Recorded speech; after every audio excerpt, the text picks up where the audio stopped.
Hi everyone, welcome to another edition of Virtual Yoga. I'm glad to be back. It's been a while since I've done one of these. We're doing it in a slightly different format. Um, right now we're doing just a little recording session here in the library itself. And what we're going to do today for our practice, it is a yin yoga practice. This is designed for adults, but again, it doesn't matter how old you are, if you're young, if you're old, whatever, any amount of yoga is better than no yoga. I would say this is probably not going to be the best suited for children.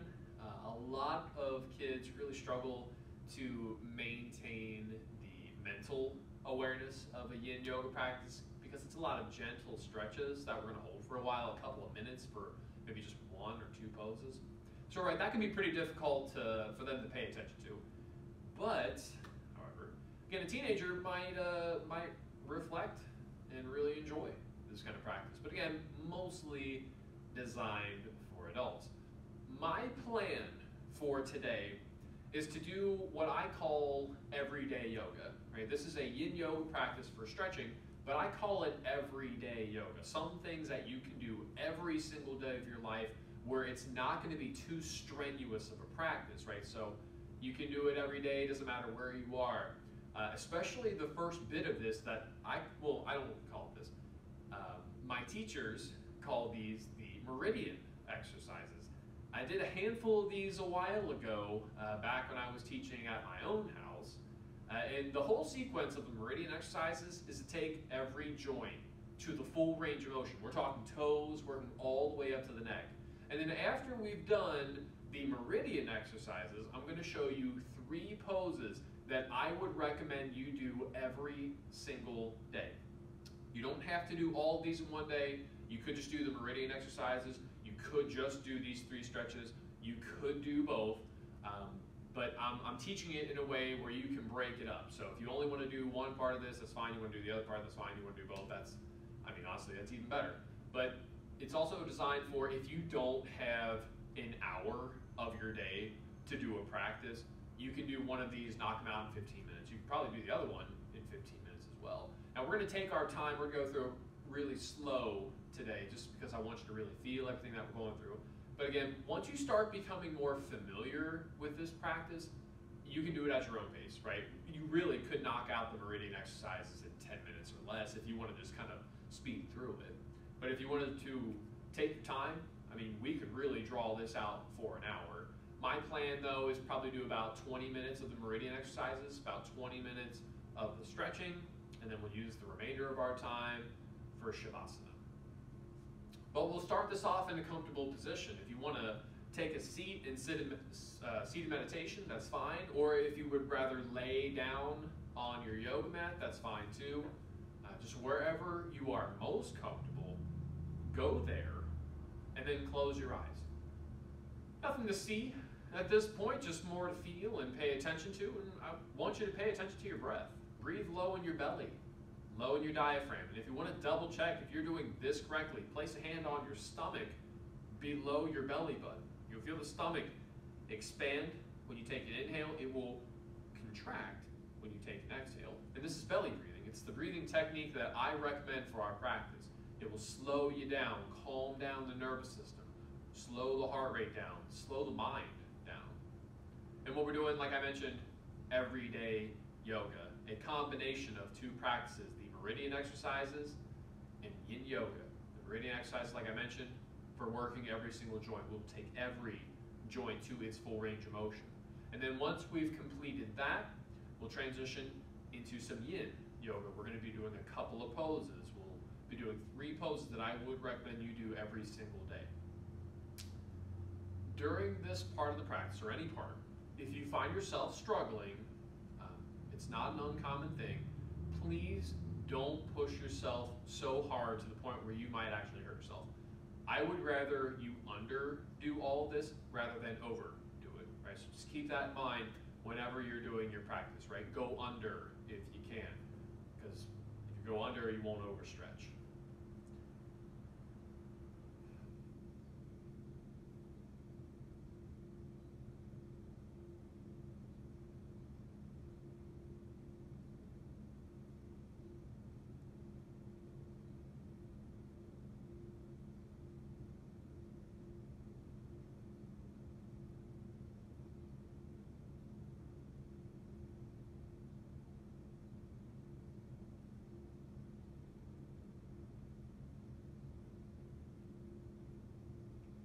When you're ready, go ahead and open your eyes.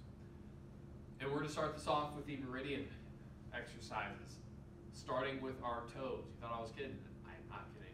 We're going to work every single toe. But we're going to start it off just by spreading them out, right? Spread them out as far as you can. And then I want you to clench, right? Squeeze them together. Try not to strain, right? Don't cramp in the foot.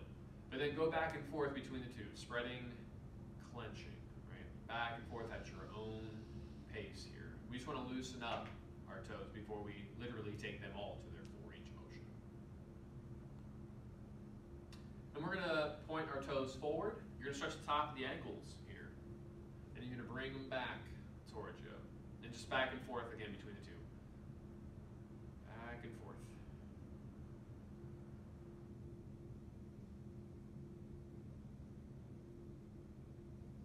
When you're ready, doesn't matter which side you start with, but you're going to take a foot. I would take the big toe to start it. I want you to bend that big toe forward. I want you to bend it back, and we're going to do this a few times. Go forward and back.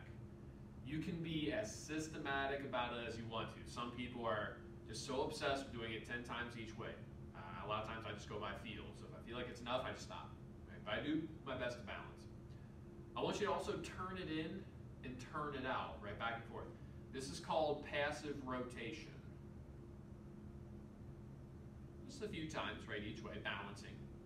And then you're going to take it into the full range of motion. So you'll do a nice circle with your big toe. A few times one way, right, a few times the other. Do your best to balance. When you feel like you got your balance, give your toenail a little bit of a pinch and pull, and then move on to the next toe. You're going to do the same thing with that, right? Forward and back a few times, forward and back. Turn it in, turn it out. Balance both ways.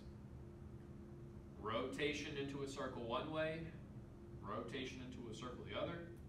Pinch and pull the nail. Moving on to the next toe. That was a good crack. You can tell it's been a while since I've done this particular practice. I don't really teach this as often as I'd like to. Most of the time I usually teach this in abbreviated fashions, like I'll isolate a certain area where I'm just doing like the upper body or I'm just doing the toes. Sometimes I'll do it all. And it just depends on the practice. Depends on, honestly, it just depends on what I want to do. Because I'm a teacher and you will do whatever I tell you because it's my practice, right? I'm just kidding. You do whatever you want, really. So once you're done with your last toe, and don't rush to the other side, just finish the last toe. And then I want you to massage the sole of your foot. You work the top of the foot, you get the heel, you get the Achilles tendon. You're just going to kind of rub everywhere on your foot, right? A lot of times I will isolate more of an area. I suffer from plantar fasciitis. It's a really common thing, right? So the soles of my feet often hurt.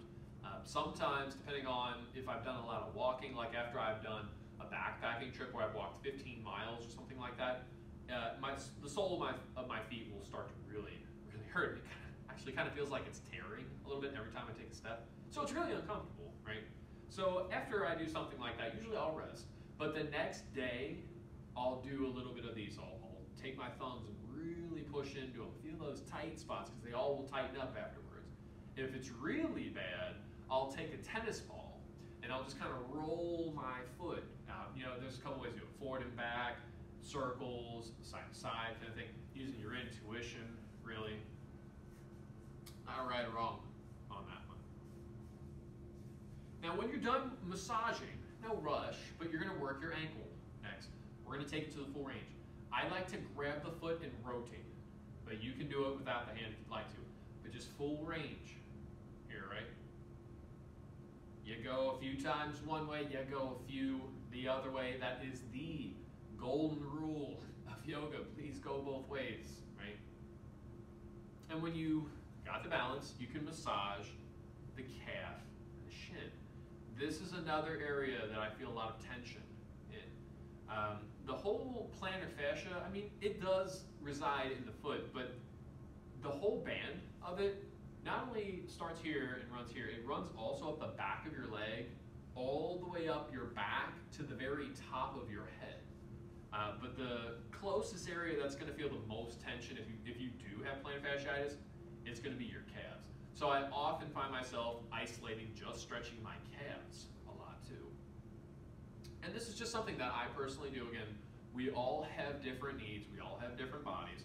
Some people are tight in their calves. Some people are tight in their necks, their shoulders. Some people are tight in their backs, their hips. Some people are just tight everywhere because they don't move, right? So you got to work what you need, right? If you have an area that tends to be tighter than others, you probably have to do that more, right? Do that every day, work that every day. And when you're done with your massage, we're going to work the knee next. I'll show you from the side here. You're going to extend and point the toe, bring it back in, and then extend and point the heel. And you go back and forth with this, right? Toe, heel.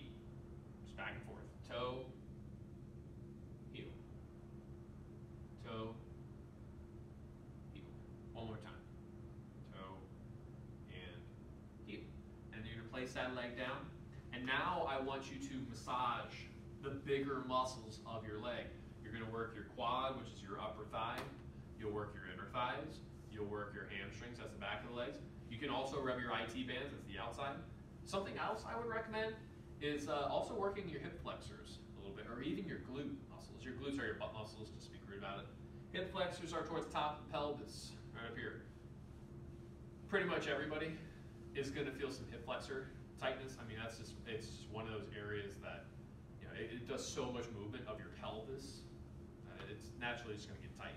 So having methods of stretching it out can help prevent the tightness to it and can help prevent a lot of hip pain, especially if your hips are starting to, we call it an anterior tilting forward, right? A lot of times it's because your hip flexors are pulling it, same with your quads.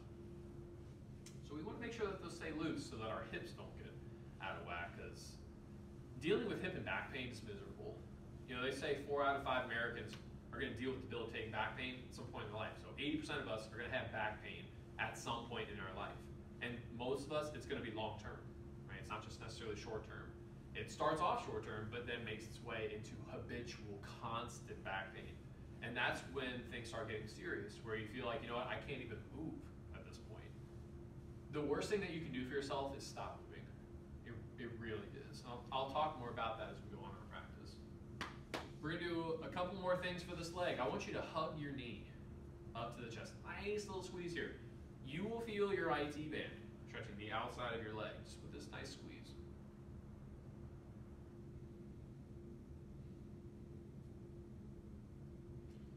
And then we're going to stretch our inner thighs. Next, what I want you to do is take the foot, rest it on the quad here, on the other leg, and just gently push down on your knee. Don't push as hard as possible, just really gently take to its full range and just leave it there for a moment. Then back and forth. We hug the knee up, nice squeeze, push the leg down. Don't rush through it, just nice quality movement. And then the last thing we're gonna do with this leg, we're gonna take the hip to full range. A lot of times I will cradle my leg and rotate it into a big circle here. Now, if this is too confusing, you could just straighten your leg and just go into a big circle this way too. As long as your hip, your big leg bone, is going to the full range, that's really all I care about. So just make sure that you feel comfortable. And you go a few times one way, you go a few the other. Doing your best to balance. This is why some people like to count how many times they do it, so they make sure that they're even. Doesn't matter though. When you feel the balance, go ahead and place that leg down. Take a moment. I want you to feel the difference between the two sides. We've only worked the one leg. I'm sure it feels a little bit different than the other, right? The one leg you've probably worked, it probably feels just looser, right? It feels, maybe even feels warmer because there's a lot of energetic flow going on here, blood flow, right? Other side probably feels a little stagnant. This is one of the reasons why I will do the legs one at a time, because I want you to feel the difference between, this is what it feels like to exercise, this is what it feels like to not exercise. It feels better to exercise, doesn't it?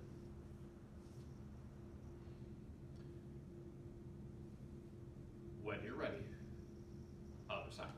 Whatever side you are on, make sure you are on the other one though. And big toe, right? Forward and back. Forward and back a few times. Turn it in, turn it out like we mentioned, passive rotation. And then rotate it into a full circle. few times one way, a few the other. Pinch and pull on the nail, move on to the next toe. And the reason why we give it a little pinch and pull on our nails, it's said to believe the meridians of the body, which are the energetic channels that run through you, they start and they end in your fingernails and your toenails. So right, they work up your fingernails, work up your toenails, they reach certain organs, they come to your brain, and they come right back out. Right? So it's the entering and the exiting points. Nice, felt good. And just to quickly talk about cracking your joints, there's two types of crack. One is called fixation. That's what this is right here. What it means is fixation, a joint has temporarily become stuck together, right? And when you move it into a certain way, you'll hear that kind of noise, that release of that. Up here. Yeah, there it is. So these joints were temporarily stuck together. But when I created the crack, it has separated the joint, which is really, really therapeutic. And in fact, that's actually how chiropractors make a living. They find those joints that are fixated, they crack them, right? And they release the fixation. The only issue that I have with chiropractors, you have to go to them all the time for this to really be effective, right? That particular method can be effective, but it has to be done religiously. The reason being is because if you only go once a week or once a month, those joints will fixate again, and the work will be undone. You can go ahead and massage sole of the foot, top of the foot, heel, and Achilles tendon, right? Just rub it everywhere. Nice little massage here. Yeah, for those who are regulars of mine who've been doing this virtual class for a while, it feels strange doing it outside of my house. I'm in the library right now doing this. But normally I would have all my animals running around, bothering me, really joining in on the practice. I think maybe one day, maybe I'll bring one in if I can get the clearance from the library. I don't know if that'll happen. Maybe I'll just like kind of sneak them in a little bit. Let's see.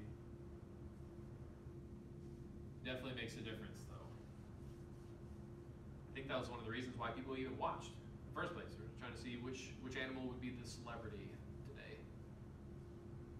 We're gonna work the ankle. Next we're gonna rotate it, right? A few times one way, a few times the other. Balance right between the two. When you got the balance, you place that leg down. Calf and shin. Next, right? Nice massage here. Try to find those tender spots, the areas that feel really tight on you, right? Those are the areas you need to be spending some extra time on. So it might not necessarily be in your calves. Again, it could be anywhere in your body, but if you find those tight spots, find a way to stretch them or even massage them. If you have a foam roller, I don't have one with me, but those are great props, honestly.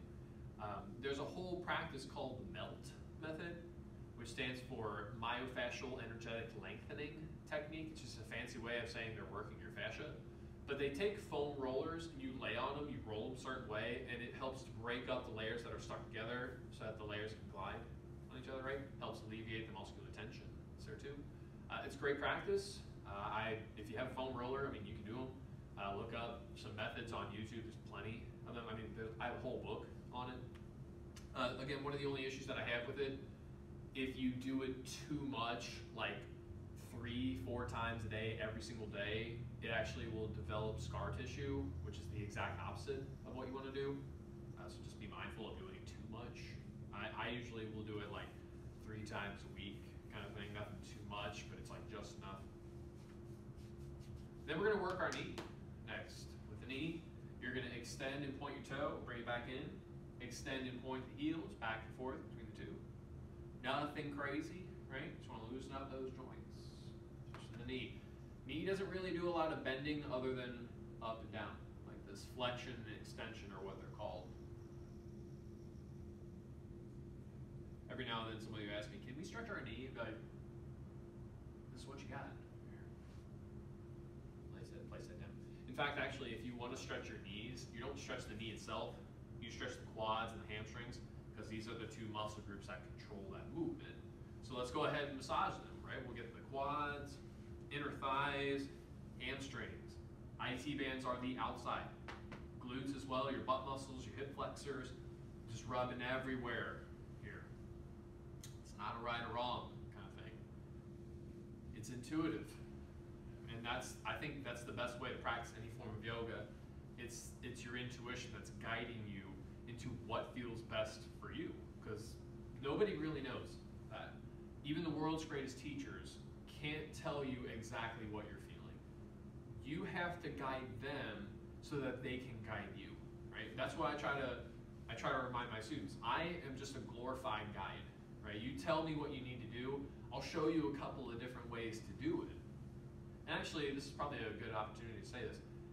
In the comment section of this, if you have anything that you want to work specifically in a practice, type it in. I will put it into the practice. The next time we get together, I'll make sure that I make a point to put that in. So if you have a specific area, like you want to stretch your shoulders or something like that, we can do a neck and shoulder series. Or you want to work just your hips, we can do that too. We're going to do a couple more things with this leg. We're going to hug the knee up to the chest. Nice little squeeze here, right? Stretch those IT bands. Nice here. Pretty much everybody's got tight IT bands.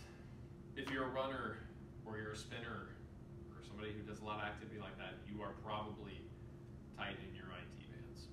I mean, every time I teach a practice where I have people that come in, they tell me they're a runner, I just look at them, I don't even have to say it, but I'm thinking, you got tight IT bands. And the next thing they usually say is, my IT bands are tight, my quads are tight. Those are areas that are going to develop that tension.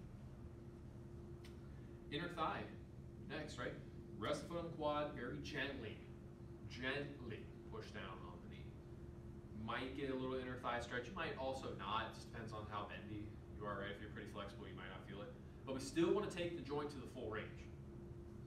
That's the whole point of this particular practice, it's taking joints to full range. Not necessarily doing really, really deep stuff to them, but maintaining their movement. And that's how we keep our joints moving. It's by literally moving the joint, right? It sounds simple, and it is, but it's just something you have to discipline yourself to do. Because a lot of people, they kind of take this practice for granted. The meridian exercises especially, people take it for granted. And I don't want you to, right? This is something you can do every day, even if it's just a certain portion of this, it's better than nothing. Or if we can ever travel again at any point, like if you're stuck on a long car ride or something like that, and you can't get out from the car, but you really gotta move, you can do all of these in a chair. All from the confines of the car. The last thing we're gonna do with our leg here is take the hip to its full range of motion. You can cradle the leg like I'm doing and rotate it to a circle. Watch the knee here, right, doing a circle. It's not the knee that's moving, it's the hip that's moving. Or you can just straighten your leg, big circle this way too. I personally prefer to cradle the leg because I can rotate it out a little bit more this way. A few times one way, a few the other, right? Golden rule of yoga, both ways. Got to go both ways. Otherwise, you're gonna explode. And I'm not there to clean you up. So when you're ready, place that foot down, take a moment, and just sit quietly, right? I just want you to feel everything going on within your legs, right? Just everything below, waist down. You're probably feeling all that movement, all that energy, all that work we just did. And that took, what, maybe 15 minutes to do? We might have run over a little bit on that. But still, again, very simple practice can be the most effective practice. You don't have to do the most dynamic things to have an effective yoga practice. Sometimes it's literally just moving the body.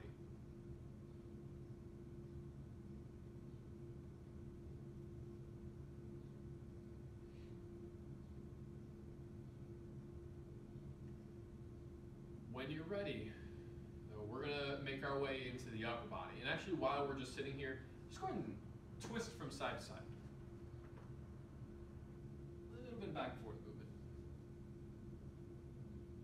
And if you can crack the back, go for it. Save yourself that money for the chiropractor.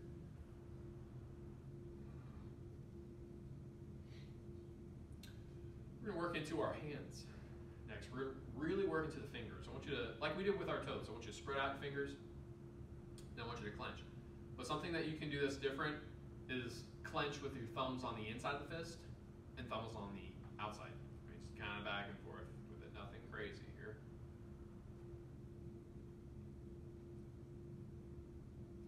you've worked out your fingers enough, shake it off a little. And we're gonna do the full range of motion with our fingers. They don't have passive rotation, so don't worry about turning in, turning out. We're gonna do the forward and back movement a few times. And then you're gonna rotate it a few times one way, a few the other. Pitch and pull, move on, same deal. And really try to make your hand go limp, right? So the hand that's moving it, obviously there's gonna be some tension there, but the hands that you're working, the fingers you're working, really do your best to relax it, like you're just limping it.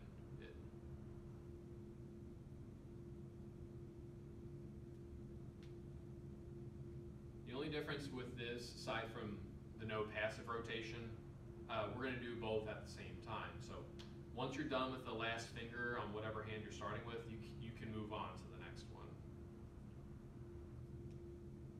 So again, you got thumb forward and back a few times, rotation, rotation, pitch and pull. One of the reasons why I usually don't isolate one hand or one arm at a time, you're more dexterous with your arms, with your fingers. You use them more so than you use your toes to be, get really dexterous with them. So a lot of times you'll feel the energetic flow a little bit more so in your feet than you do in your fingers. I mean, you're gonna feel it here too, but I think it's just easier to sense with the lower body, especially with the toes. I mean, when was the last time you took your toes to the full range of motion? Some people never, right? Some people might get like a manicure and a pedicure and get some of that, but really, not everybody does that. When you're done with your last finger, shake it off. Just gently go ahead and massage your palm and back of the hand. Nice little massage here. We're gonna kind of speed through this again with the fingers. I mean, you'll feel it, but not as much. So you can do the other side when you're ready. Like I mentioned though, you could really draw this out. I mean, there are some days where I've done this.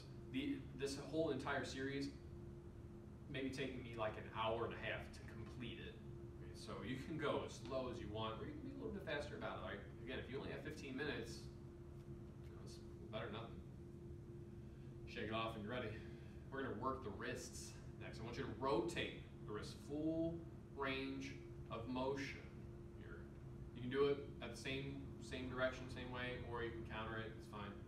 But definitely go both ways. Also, what I mean by countering it, some people when they do this, they're gonna go opposites. Some people are just all over the place. Some people can barely manage to even do this. So if your brain's like, I don't really know, maybe just do one at a time, but make sure you balance. Gotta shake it off, right? We're gonna stretch the inside of the wrist next. Belly of the forearms. We're gonna do both at the same time. I'll show you from the straight on view, I'll show you from the profile view too. You're gonna have your palms down here. Your fingers will come in towards you. So let me show you from the side here as well. Might wanna do this on hands and knees. So again, you got your palms down, fingers coming in towards you. Inside of the wrist is the target area, right? So you're doing, they call it the belly of the forearm here. If you suffer from carpal tunnel syndrome, you need to be doing this one every day. Right? These are the tendons that control the movement of your fingers. Right? You're literally stretching your carpal tunnel right now. So you can do your best to prevent that surgery, right? Just by doing this kind of stretch, by working your fingers, your wrists every single day.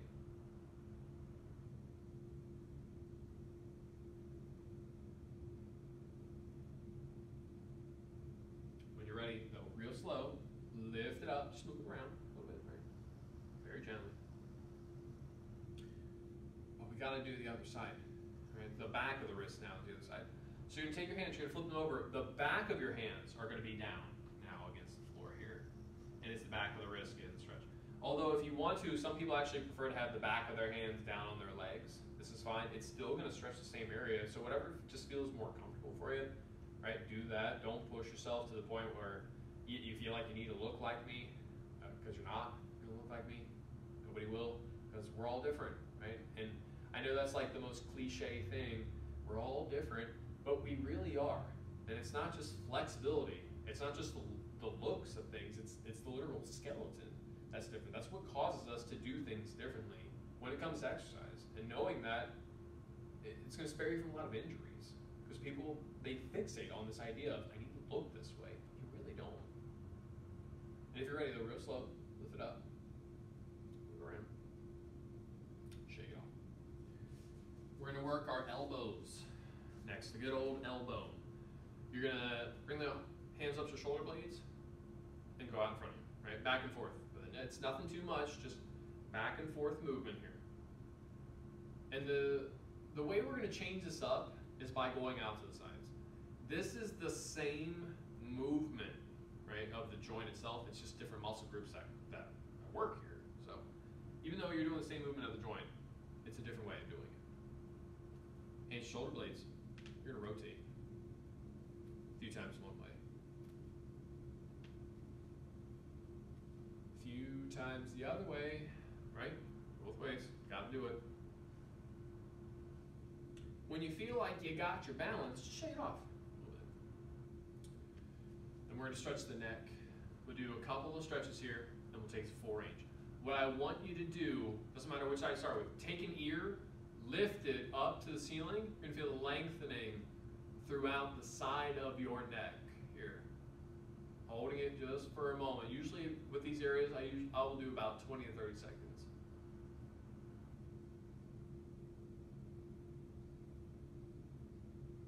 Ready, lower it down, smooth around, and then we'll do the other side. You're gonna lift the ear up to the ceiling, side of the neck.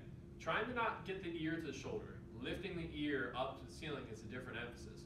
You're less likely to overstretch if this is your emphasis, to lift the ear. You probably get a better stretch anyway too. And when you're ready, lower it down, shake it off a little bit. And then we're going to take our neck to full range. Nice big circle.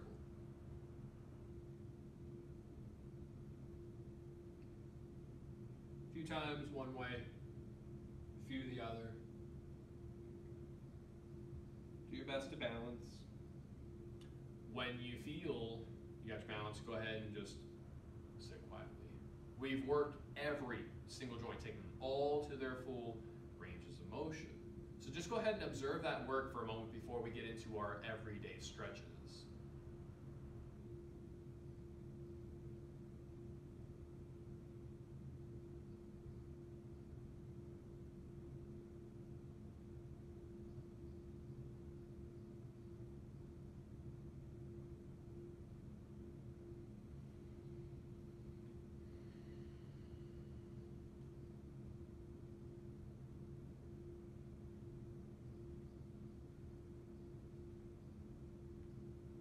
Ready? You can open your eyes. We're gonna do 3 poses. I might give some options for them, but they're all gonna stretch the same areas. We're gonna do a forward bend. We're gonna twist to each side, and then we will do a back bend. And that's gonna be our practice for the day. With the forward bend, I'm gonna suggest stretching your inner thighs. I'll give you 2 choices. Some people are gonna prefer one over the other. But the first one is called butterfly pose. We have soles of the feet brought together in front of you. You fall and round in the pose as best as you can. I want you to feel your inner thighs. I want you to feel your back. Really broad stretches. However, if you're doing a butterfly and you say to yourself, it actually feels like it's more my knees getting this, or it's more my hips, more the back of my hips. If it's localized, you're overstretching something, I would actually recommend doing dragonfly pose, where you spread out your legs as far as you feel comfortable with and you lean forward into it. This is usually where a block come into play for me too. I'll have the arms out in front of me, elbows down on the block here. But I'm getting my inner thighs, I'm getting my back stretched as well. Nice, broad stretches. That's what we're looking for in most of these poses, the broad stretch. I'll tell you when you're not, it's gonna be from the back bend. But again, if you're familiar with this, maybe you've been doing this practice with me since March. You know, if you've been rewatching our videos that I put out from March to May, I mean, you might already know all this and might be able to teach just as well as me. Might, I don't know. A lot of times I do repeat information, but the reason why I repeat things is because it's important. If it wasn't important, I wouldn't bother saying it twice, or 3 times, or 4 times, or 5 times. It's important to know what's therapeutic and what's not therapeutic. The therapeutic pain that I want you to feel now is always broad. Right here, it's gonna be broad, inner thighs, back. Anything localized, it's either overstretching, or if you're feeling things squeeze into each other, you're feeling compression, which isn't necessarily the worst thing, but you're also not getting the pain that I want you to feel, which is tension. And again, the more we practice, the more familiar we become with those feelings.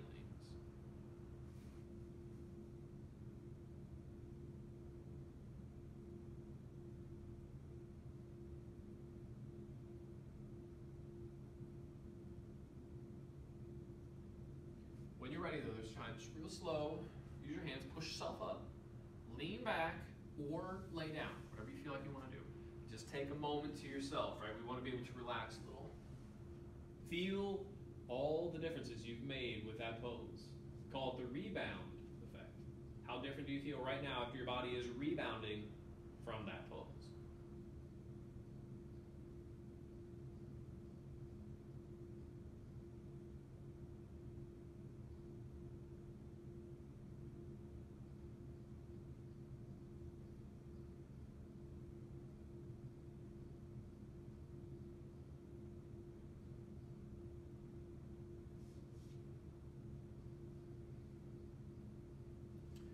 We're going to do a twist next. We'll do one side at a time with our twist. It's going to be reclining twist. If you're familiar with it, go ahead, make your way for it. With a reclining twist, you may want to have a block with you. I usually recommend having it. So you're going to lay on your back. You're going to bring your knees up to the chest. Let's go to the left. It's easier for me to explain. So you're going to lay on your back, bring your knees up to the chest, take your legs over to the left, lay them on the floor. This is your pose. To feel the right side of your body stretching, nice and broad stretches here. However, if you're noticing maybe you can't get the knees together, maybe you can't get your legs to the floor, use a block, right? You can do this. Put it under the bottom leg.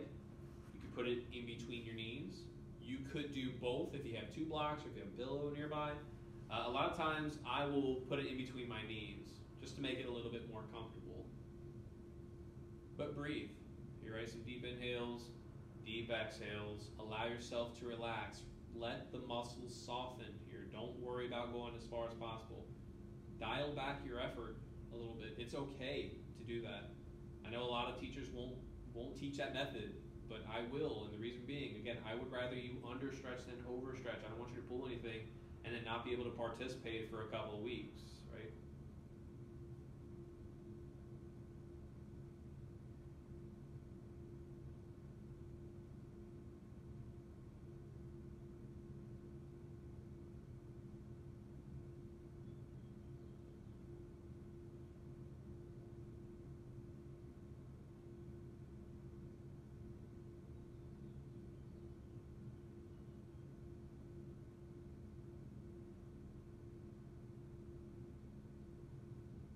When you're ready, say it's time, real slow.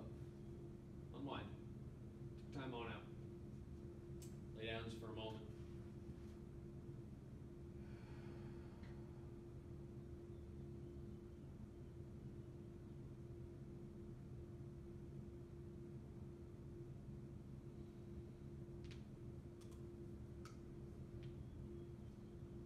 We have to do the other side, all right? It's pretty important. You don't want to just stretch one, not the other. So reclining twist, if you're on the same page as me, you're going right in the twist. You're laying on the back, knees up the chest, take the legs over to the right, lay them on the floor. Keep in mind, two sides are not the same. So if you get here and you're noticing, hey, I can twist farther, not abnormal. Or it's the opposite. Maybe on this side, I can't really go that far. Maybe, again, I can't get my knees together. I can't get my legs to the floor. You got the block or a pillow, right? Under the bottom leg, in between your knees. Whichever feels more comfortable. Like I said, I usually will keep it in between my knees here. I'm doing this in sort of a different way. Something I've been experimenting with lately, where I'll have the block and I'll actually kind of have it under my hamstring, where it meets the quad of the other leg. I still get the pelvic rotation here. I can turn my pelvis more so, but it makes me relax a little more. A lot of times when I have my knees stacked like this, or if I take my leg over without the block, I end up feeling pain in my SI joint, which is the joints in the back of your hips, right? Most people actually will deal with that pain at some point in their life. So with that in mind, I'll use a block to modify it so I can work around that. I'd rather work around the pain than than push through something that's not therapeutic, right? This is localized if I wasn't using it, and that would hurt my back at some point.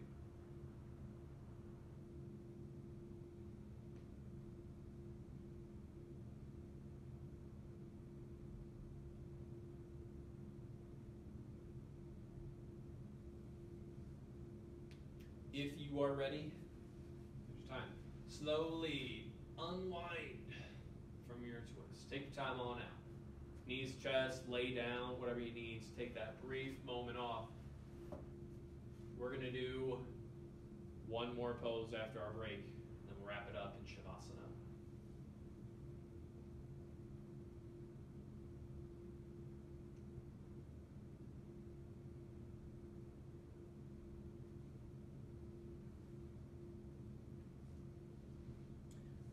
Back bend will be our last of these poses.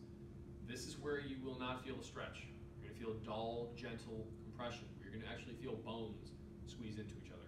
It should feel dull and gentle. Anything sharp, I want you to bail out. All right, please, please, please don't push through sharpness. It's not therapeutic ever in any setting, so don't push through it. So a Sphinx pose, you're going to lay on your stomach. Rock bottom to the forearms. This is it. For most people, this is going to be plenty of pain here, right? That dull pressure. For me, it is. Personally, I feel plenty right here. I don't have a deep back bend, so I don't have to modify this really any further if I don't want to. But some people, because they have contortionist-like back bends, like where they could do this pose to get up to 90 degrees, they're going to need more than this, right? This would not be enough for that kind of person. So if that's you, you can extend your arms. Right? This is the seal pose if you're doing yin yoga, or they call it upward dog if you're doing any of the strengthening styles, the flow styles of yoga. I have to do it in a modified way. If I bring my hands in any closer to my hips will come up off the floor, and that's the sign you've reached full range. Let me just make myself a demonstration. Right? My elbows are bent, but if I straighten my arms, see how my hips come up now? I'm way past my full range. Now I'm overdoing it. I could potentially hurt my back this way if I did that on a long-term basis. But I'll slide my hands out. I'll find out where the hips touch the floor, and for me, it's right here. Here, though, and here, if the elbow's down, it's a minimal difference. A lot of times, it just depends on what I want to do that day. But most of the time, I'm here elbows down, just because that's the way my back wants to do it. It's not because I'm inflexible. It's not because I'm not trying hard enough. It's not because I haven't converted to be a vegetarian or a vegan. It's because my bones won't let me. Right? There's just no pushing through that. So you just got to learn to live with what you got. But the faster you learn what your skeleton can do, the more effective your practice will be, because you can tailor it according to your bones, and then you can prevent a lot of joint injuries, which is what most people will have if they're ignorant of their skeleton. I mean, people push that joint pain all the time because they think it's therapeutic, because they've heard this expression, no pain, no gain. I hate that expression. It is my least favorite expression when it comes to exercise, because it doesn't say anything, right? It doesn't specify what is therapeutic to gain what you want. Keep that in mind, right?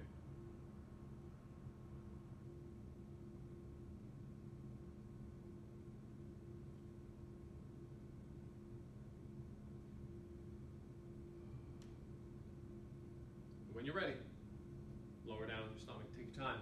It might feel like a long way away. And when you're down here, you can rest as long as you like.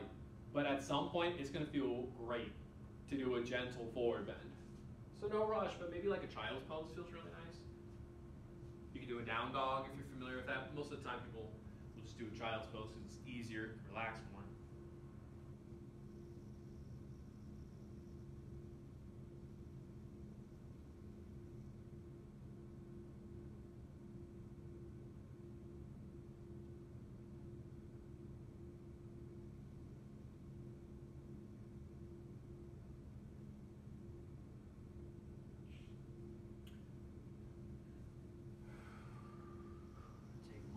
Yourself.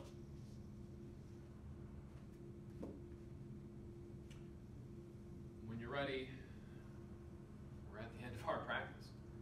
So for Shavasana, I can give you a few choices. You can lay on your back if you'd like to. You can lay on your side. You can lay on your stomach, sit upright, meditation if you'd like to. Just wherever you're most comfortable, go there. And then close your eyes.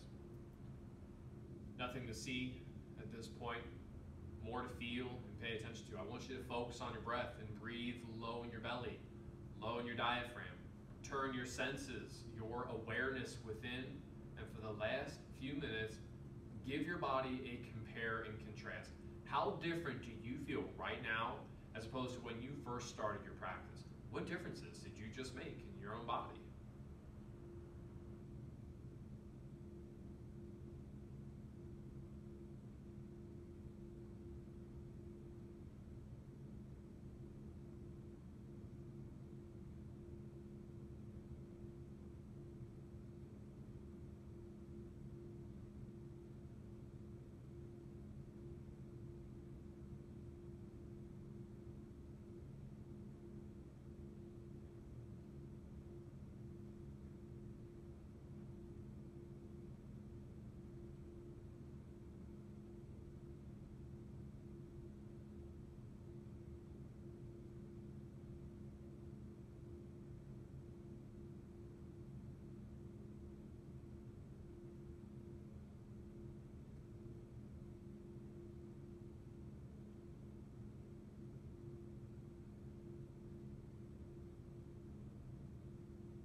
No formal ending to our practice. You can stay in your Shavasana as long as you like. That's officially all I have for you. I want to thank you all for watching, sharing your practice with me. It has been my pleasure. Namaste.